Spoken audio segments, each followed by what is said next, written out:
विपरीत परिस्थिति में बुद्धिमानी। किसी जंगल में एक शेर रहता था।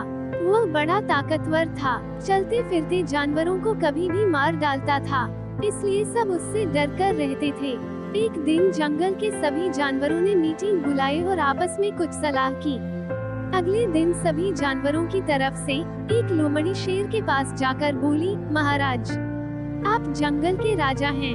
हम चाहते हैं कि आपको शिकार में कोई तकलीफ ना हो, इसलिए हम में से रोज एक जानवर आपकी सेवा में आता रहेगा। शेर ने बोला, मुझे तुम्हारी शर्त मंजूर है, लेकिन ये ध्यान रखना, जिस भी दिन मेरे भोजन में देर हुई, मैं सब जानवरों को मार डालूंगा। सब जानवर बोले, जी महाराज, हमें आपकी शर्त मंजूर है। समझौता होने के बाद सब जानवर खुशी खुशी अपने घर लौट आए। रोज एक एक जानवर अपनी बारी आने पर शेर के पास जाने लगा। एक दिन एक खरगोश की बारी आई। खरगोश शेर की गुफा की तरफ जा रहा था। बीच में एक कुआं देखा। उसने कुएं में झांक कर देखा। उसे एक तरकीब सूझी। खरगोश धीरे धीरे शेर के पास पहुंचा। शेर गुस्से से लाल होकर बैठा था।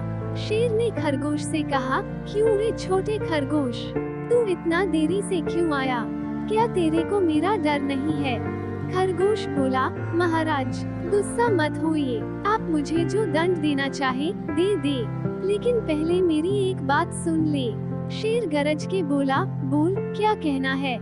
खरगोश बोला, महाराज, मैं घर से तो ठीक समय से निकला था, परंतु रास्ते में एक दूसरा शेर मिल गया। उसने मुझे वहीं रोक लिया। वो कह रहा था कि आज से वो ही इस जंगल का राजा है। हम सब जानवर उसके अधीन हैं। लेकिन मैं वहाँ से किसी तरह भाग निकला और आपके पास आ गया। शेर को एकदम गुस्सा आ गया। हुंकार भरते हुए बोला, अच्छा, उसकी यह हिम्मत, चल मेरे साथ, उसे मैं अभी ठीक करता हूँ। खरगोश रास्ता दिखाने के लिए शेर से आगे चलने लगा। वह शेर को उसी कुएं के पास ले गया।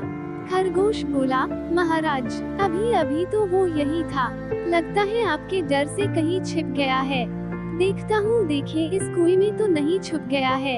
ऐसा कहकर खरगोश कुएं में झांकने लगा। थोड़ी देर कुएं में झांकने के बाद खरगोश बोला, महाराज, वह शेर इस कुएं में छिप गया है, आइए आप खुद देख लें। शेर कुएं में झांकने लगा। पानी में उसने अपनी परछाई देखी। अपनी परछाई को उसने दूसरा शेर समझा। शेर ने जोर से दहाड़ मारी। कुएं में आवाज गूंजी। उसे खुद की आवाज वापस सुनाई दी, तो शेर को विश्वास हो गया कि ये दूसरे शेर की आवाज है। इसलिए वो गुस्से से उसकी परछाई की ओर कूद पड़ा और डूबकर मर गया। खरगोश खुश होकर घर लौटा। उसने ये घटना सब जानवरों को बुलाकर सुनाई। शेर के मरने की खबर सुनकर सब जानवर खुशी से नाचने कूदने लगे। सबने मिलकर खरगोश को अपना राजा मान लिया। उसने सब जानवरों को बोला, जो काम ताकत से नहीं हो सकता, उसे हम दिमाग से पूरा कर सकते हैं। दोस्तों, कैसी भी मुसीबत या परिस्थिति हो, हमें बुद्धिमानी और हिम्मत से काम लेना चाहिए।